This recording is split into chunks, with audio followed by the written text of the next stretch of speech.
Hi, and welcome back to my YouTube channel.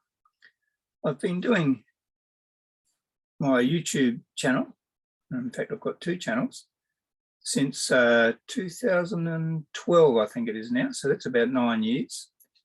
And I started my blog, and I've got 5 blogs altogether, my main blog back in about 2009.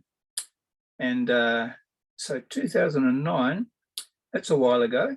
I was a bit younger then, and even 2012, starting this YouTube channel, I was still, well, I was a bit older, and now I'm closer to 80 than I am to 70. So one of the things I did on my blog a while back, because I've been a wedding photographer, I was active in wedding photography until only a few years ago, and I kept asking myself a question: when are you too old to continue as a wedding photographer? And I eventually came to the conclusion, after I was not really fit enough to continue as a wedding photographer, that it was time to pull the plug. And there's no way at my age now I would contemplate becoming a startup, a new wedding photographer. However, I think it's a bit different with YouTubing and blogging. You don't really have to be physically fit, and you've just got to have a capacity to be able, you've got to have a lot of interests, and you've got to have something you want to say to somebody, and you've got to have reasons for doing what you're doing. But you've got to have the capacity to deal with the technology as well. Now, when I first started my blog, my youngest son, who's now getting up, he's not 50 yet, but he's not that far off of it, he showed me how to set up my blog. Might have already also helped me with my YouTube channel, although I think I mainly did that by myself. So it helped me because I stayed in the workplace quite a while, to the point where the last 10 years or so in working in government departments, I was using computers all day and every day in my job. PCs, not Macs, which I have now. I learned how to use the PC within that workplace, but to this day, I'm still not very good on the mysteries of using a PC. So anyone starting out, I'd recommend get a Mac. It's a lot easier, a lot more intuitive. However, I don't think it's too old almost at any. So I think there's probably older people than me on as YouTubers. I don't know that there'd be too many, but I did a quick search on YouTube of older YouTubers, and a lot of the people pondering the same question I'm pondering were probably 20 years younger than me, or 25 years younger than me. And I thought they were considering themselves old. So is it too late to start a YouTube channel, and why on earth would you? Well, I noticed in looking back through my videos that I've been very active since COVID started, and we've been shut in a lot more. Although when I look at my blogs, I'll show you what my blogs look like, because you probably don't switch over to my blogs all that often. I'll show you how to do that from my channel in a minute. I'll do that live on screen, hopefully. But what was I saying there? Looking at my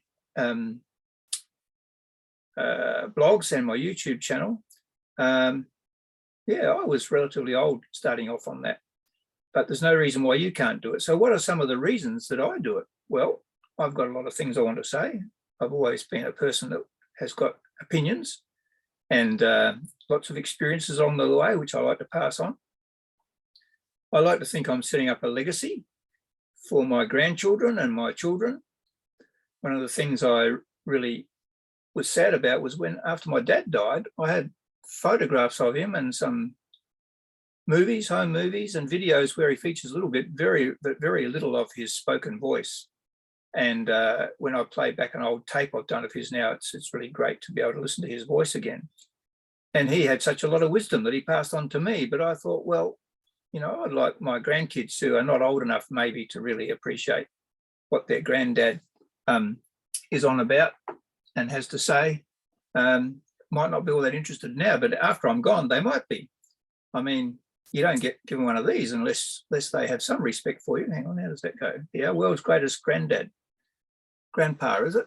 Yeah, and there's no way that's the case. Just about all grandpas and grandmas are the world's greatest in the eyes of their grandchildren. Hopefully that's how it should be anyway. But I think there's a lot to be said for being a family historian, although I don't show personal stuff of our family on YouTube or on my blog for that matter, because I respect the privacy. But if you're starting out, I mean, these young kids, 3 of my grandchildren are quite capable of starting up their own YouTube channel. And in fact, a couple of them are really pushing to do that already. And they're very talented, what I've done over the years with them, because I like doing what I do on YouTube and just recording things on my phone.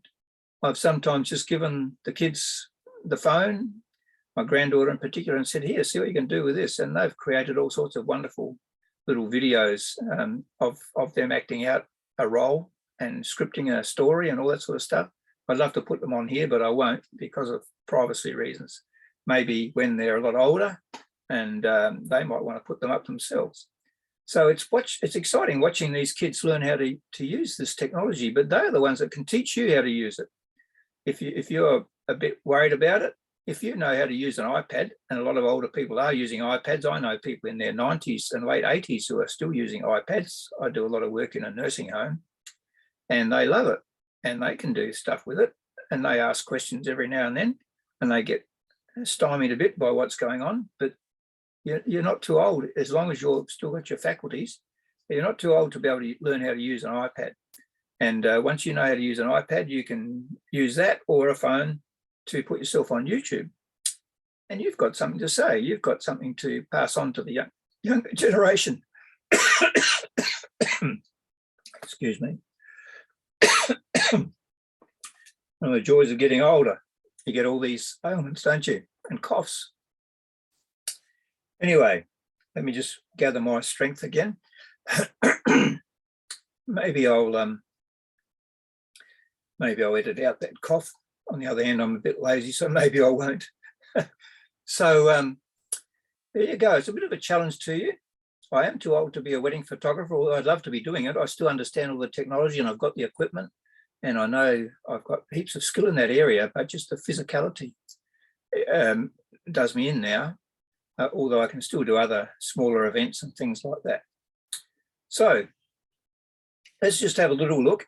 Maybe you haven't looked at what's on my blogs before. There are links on my YouTube channel to my blogs, but I'm going to go here on this Zoom meeting I'm recording using the Camo app, which enables you to use your phone as the monitor for your screen, for your computer. So I'm not using the camera on the computer to film me, but my actual iPhone to film me as I do this. And I can, because I'm using Zoom, I can go live and show you things live. So I'm now going to hit share the screen. So now, then I'm going to look at what I can find on the screen. So I'm going to go over to my blog. Share, got to hit share, don't I? That's right. Okay. Where is it now? Is it there?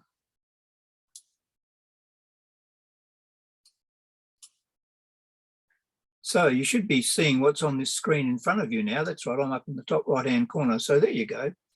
There's my blog. And some of my videos that I do on YouTube, I put them straight on my blog nowadays. One of the advantages of a blog is that you can be a lot more in depth and write essays and all sorts of things on it. So if you go down here, this is my main blog. You can see up here on the corner here, a link to my YouTube channel. I've got a blog that says Going Deeper with God. I've got a thing here on Jeff Thompson's photographics, Jeff Thompson's photography training, and Jeff's trading posts where I put things up for sale sometimes. So, so these are all interlinked. And if you have a look down here, you can put up popular posts and like I did a lot on wedding photography. There's a wedding photography shot list. The use of a stepladder in wedding photography. I'll also have done that on YouTube. That's quite popular. Got football, vintage photography. I've got some sermons from my lay preaching.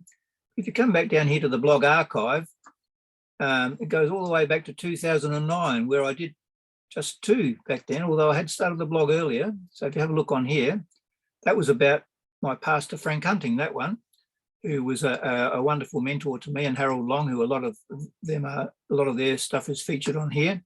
If I go back here now, what else did I do? let's have a look at 2011. Now, I was quite prolific in the early days of doing blogging, and you can see that in 2011, I did 182 posts, 2012, 174, 2013, 116. The least I've ever done on my blog is 48, which was last year. So I've tended to be not doing as much of that recently as I do my YouTube videos, but I flick a lot of the YouTube videos over to my blogs. And then you've got an index of all the subjects down here. I've been doing stuff on cricket, but if you know, one of the things that I enjoy is football, AFL football. There are 16 posts on this. Glimpses of Australia's local grassroots footy at the Plympton Oval. That's on my YouTube channel. These are some of the things that have been on my YouTube channel. But here you've got the Port Power versus the Western Bulldogs. That's a football match that was on the Adelaide, that was on the Adelaide Oval. That would have been on Football Park, which is now closed down. But see, if I go on here, I can show you on the blog, you can just show individual slides, of course, of what's on there. And that's one of the advantages of doing a blog that I find, that you can actually go back, for instance, if I go back down here to my wedding photography, and what I thought I might do is actually swap over, actually read out some of these. I want to do some stuff on fast bowling and cricket, and do a video on that. And I've got a similar topic on here. If we go back to our wedding photography, let's have a look and see.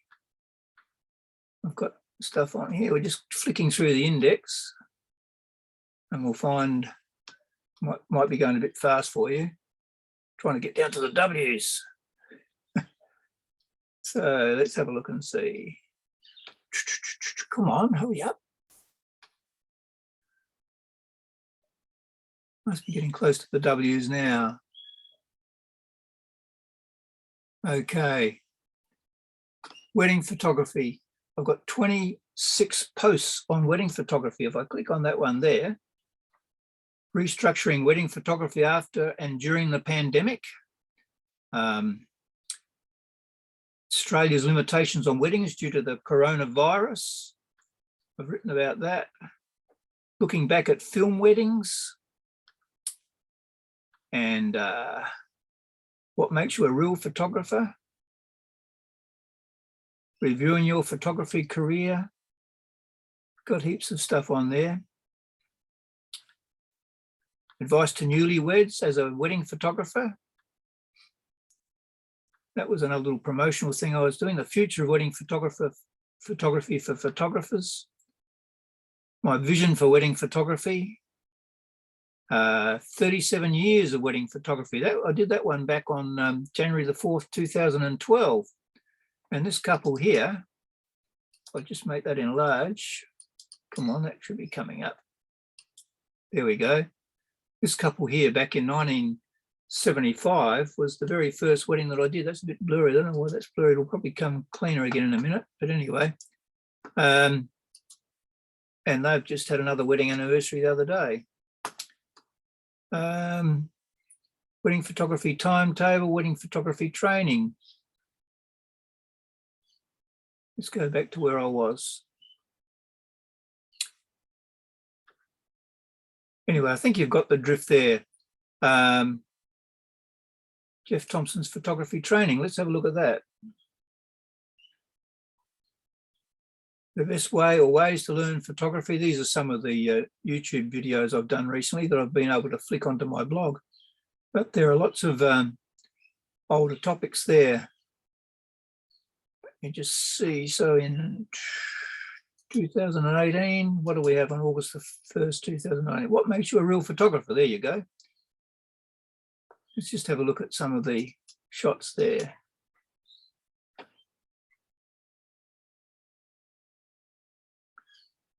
I flick across to them, of course. This doesn't seem to be all that responsive when I'm using it this way. There you go. That's me when I was doing some training in photography. And I was highlighting the use of a tripod back then. Anyway, let's have a look. Where are we up to?